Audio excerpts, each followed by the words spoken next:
My name is Alex Pryor. I'm Senior Lecturer in Prehistoric Archaeology at the University of Exeter. This is the Labour building behind me. This is where our department is based. We are a department of around 30 to 40 undergraduate students per year, or around 120 students in total. We have 30 master students and a large group of postdocs and PhDs as well. Let me take you inside and I'll show you our labs. Welcome to the wet lab.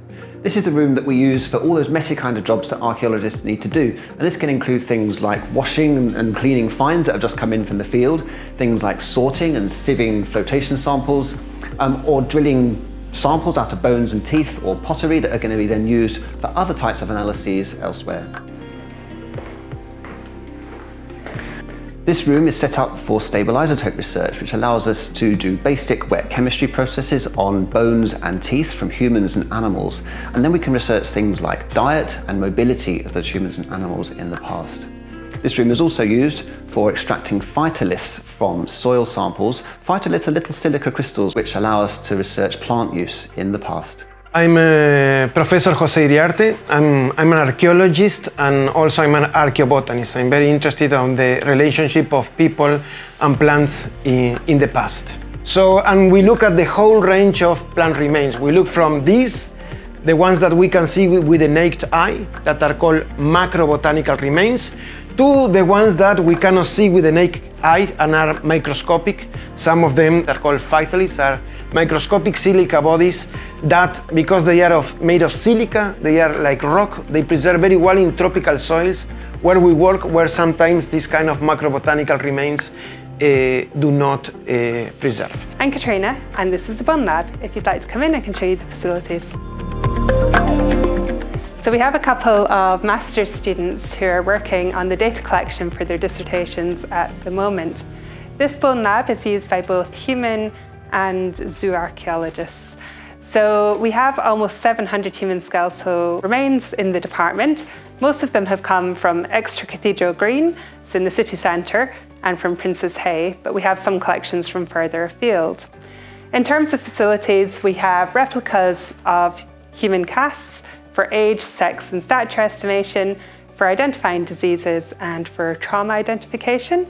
And on the animal side, we have a suite of replicas and reference collections for mammals, fish and bird bones. So this room is used primarily by master's students on the MSc in bioarchaeology, but sometimes we also have undergraduates come in here for some practical work as well.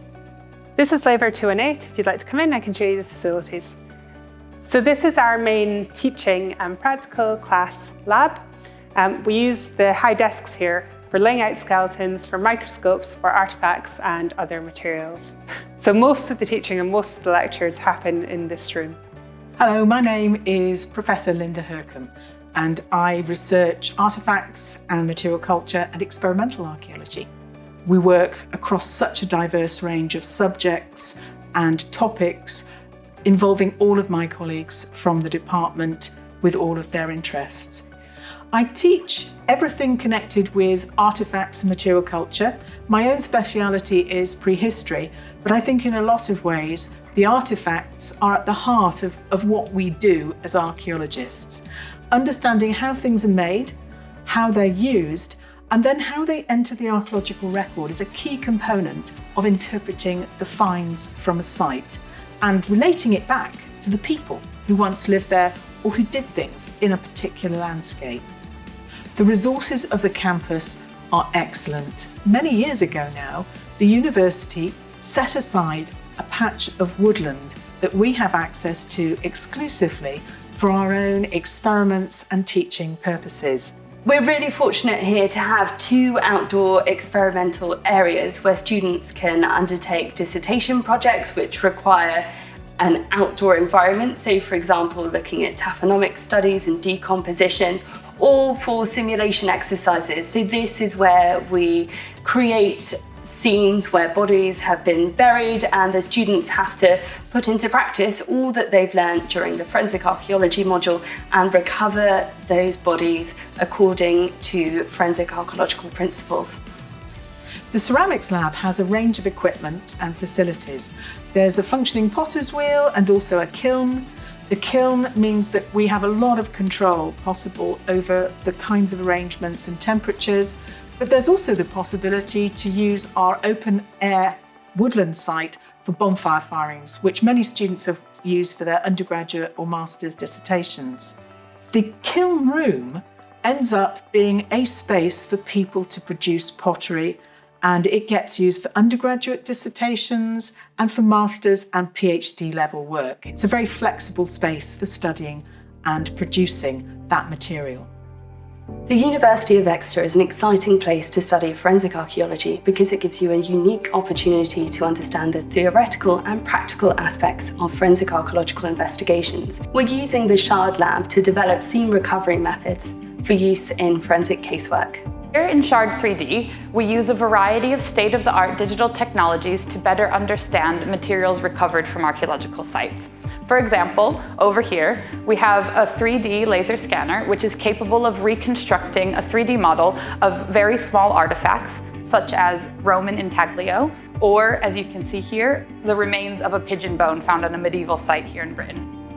We also have the ability to scan much larger objects and create 3D models of things such as medium-sized animals like dogs and cats, and larger pieces of pottery or Neolithic tools such as this antler pick. Beyond 3D modeling, we also have the ability to study the use of artifacts in the past by using things such as this confocal microscope, which allows us to look at the surface of artifacts in much greater detail and at a higher resolution than a traditional digital microscope.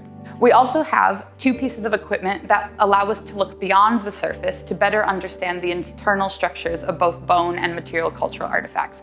This includes a traditional X-ray machine, as well as a micro-CT scanner, which allow us to visualize in high resolution the internal structures of these artifacts. All of this equipment in Shard 3D is available for our students to use from their undergraduate degrees all the way through to postgraduate study, meaning that students are able to design bespoke research projects tailored to their interests and make use of the wide variety of equipment available in the Shard 3D lab.